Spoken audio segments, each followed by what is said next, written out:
और इसलिए देश के प्रधानमंत्री नरेंद्र मोदी जी ने प्रधानमंत्री आवास योजना के तहत इस देश में लगभग 4 करोड़ की आबादी, जहां पर उन्होंने पक्के मकान लोगों को उपलब्ध कराया। झारखंड में तो हेमंत सोरेन ने कहा था कि हम 1 लाख रुपया और उसमें लगा देंगे ताकि थोड़ा बड़ा लोग बनावेगा, लेकिन हेमंत सोरेन जी की घोषणा ही बन करके रह गया। आज तक किसी को लाख टका वो नहीं मिला, बल्कि भारत सरकार नरेंद्र मोदी जी जो पैसा भेजते हैं गरीबों को, उसमें भी कमीशन खोरी हो जाती है। तो जो अनाज है वो भी हेमंत सोरेन की सरकार पहुंचा नहीं पाती है ठीक प्रकार से।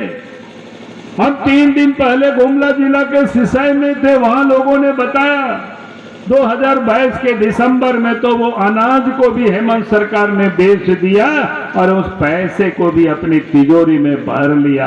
अब बताओ, जो गरीबों का अनाज भी जो बेच डालते। लेकिन देश के प्रधानमंत्री नरेंद्र मोदी जी ने उन विश्वकर्मा भाई और बहनों के लिए 13,000 करोड़ रुपया की बजट में उन्होंने प्रावधान किया और कहा कि उनको नई तकनीक के साथ भी जोड़ करके उनको ट्रेनिंग दी जाएगी और ट्रेनिंग पीरियड में उनको 500 टका प्रत्येक दिन उनको स्टाइपेंड भी मिलेगा और ट्रेनिंग जब पूरी हो जाएगी तो 15,000 रुपया की उनको किट्स भी उपलब्ध करा दी जाएगी।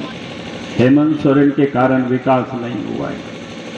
हेमंत सोरेन तो लूटने का सिर्फ काम किया। विकास अगर हुआ है तो भारतीय जनता पार्टी की सरकार ने विकास का काम किया है।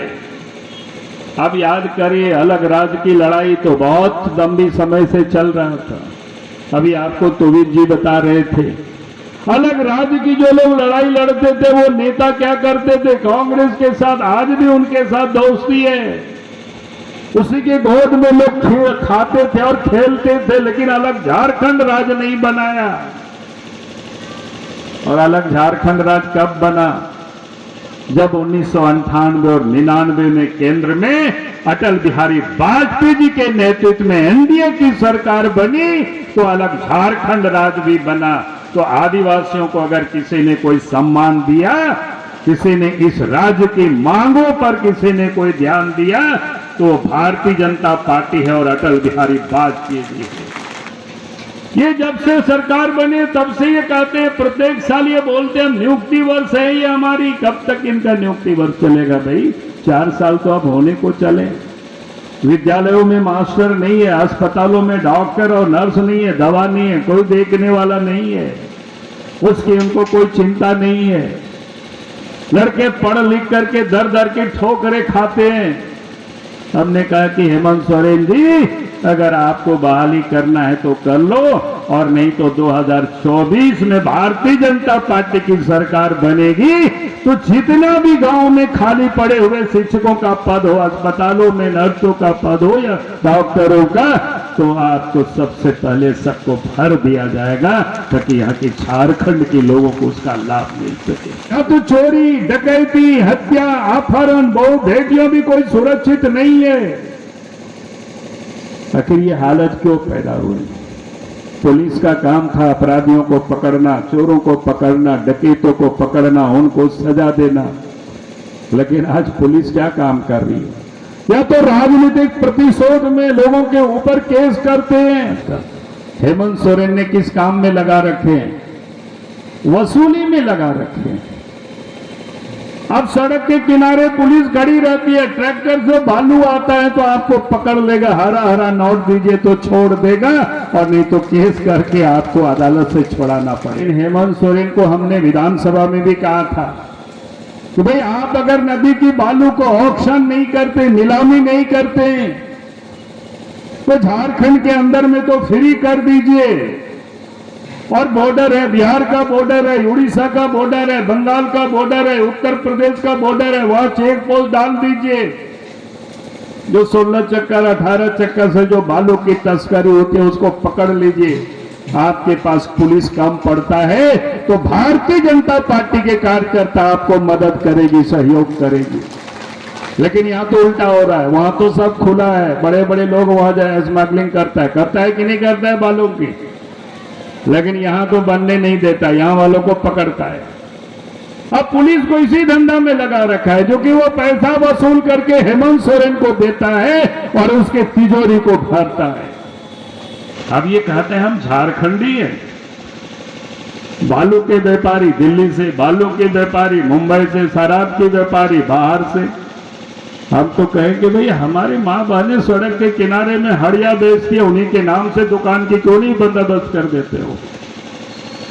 लेकिन इनसे तो पैसा नहीं मिलेगा, इनको तो पैसा मोटी पैसा चाहिए। हमने तो कहा है कि झारखंड में फिर से बीजेपी की सरकार बनने दीजिए, और जिस दिन बीजेपी की सरकार बनेगी हमारी माँ बहनें वो हड़िया नहीं बेचेगी, बल्कि उन्हीं के नाम से अंग्रेजी शराब की दुकान को बंदोबस्त कर दी जाएगी। ऐसा कब तक चलेगा भाई? हम बात करते हैं झारखंडियों के और काम करते हैं मुंबई वालों की, काम करते हैं दिल्ली वालों की। ऐसा नहीं चलेगा, पहले है तो झारखंड वालों का है। और इसलिए मैं यही कहने के लिए आज आपके बीच में आया। तो पुलिस को इन्होंने वसूली में लगा रखे, तो अपराध कैसे रोकेगा? और इसलिए मैंने कहा इस संकल्प यात्रा में कि आप सब लोग संकल्प लेकर के जाइए कि झारखंड को अपराध मुक्त प्रदेश बनाना है। बनाना है कि नहीं बनाना है? हाँ। और दूसरा मैंने कहा कि भ्रष्टाचार क्या है, ब्लॉक में जाइए, अंचलों में जाइए, कहीं भी आप जाएंगे बिना पैसा से कोई काम नहीं होता है। यहां तक कि अगर गरीब को राशन कार्ड में एक नाम भी जुड़वाना होता है, तो अभी हम मझगांव में पूछ रहे थे कितना टका लगता है, तो बोलता है 2000 टका लगता है तब एक नाम जुड़ता है। बताइए भाई, ये हालत है। बीडीओ को, सीओ को, थानेदार को, मार्केटिंग अफसर को, डीएसओ को कितना लाख लाख टका वेतन मिलता है, फिर भी ये काम करते हैं लोग, भ्रष्टाचारी करते हैं। तो लोग बोलते हैं कि हमें हेमंत सोरेन को पैसा दे करके हम लोग आए, और फिर महीना में पहुंचाना पड़ता है। जिस राज्य के मुख्यमंत्री भ्रष्टाचारियों को संरक्षण देता हो, भ्रष्टाचारियों से पैसा लेता हो, कैसे भ्रष्टाचार समाप्त होगा? और आज आप देखते होंगे भ्रष्टाचार के आरोप में कई एक लोग जेल में बंद है। उनको बचाने के लिए झारखंड के मुख्यमंत्री हेमंत सोरेन जी सुप्रीम कोर्ट से महंगे वकीलों को लाते हैं, हाई कोर्ट, सुप्रीम कोर्ट तक केस लड़ते हैं ताकि उनको कोई सजा नहीं मिले। भाई अजीबोगरीब स्थिति है।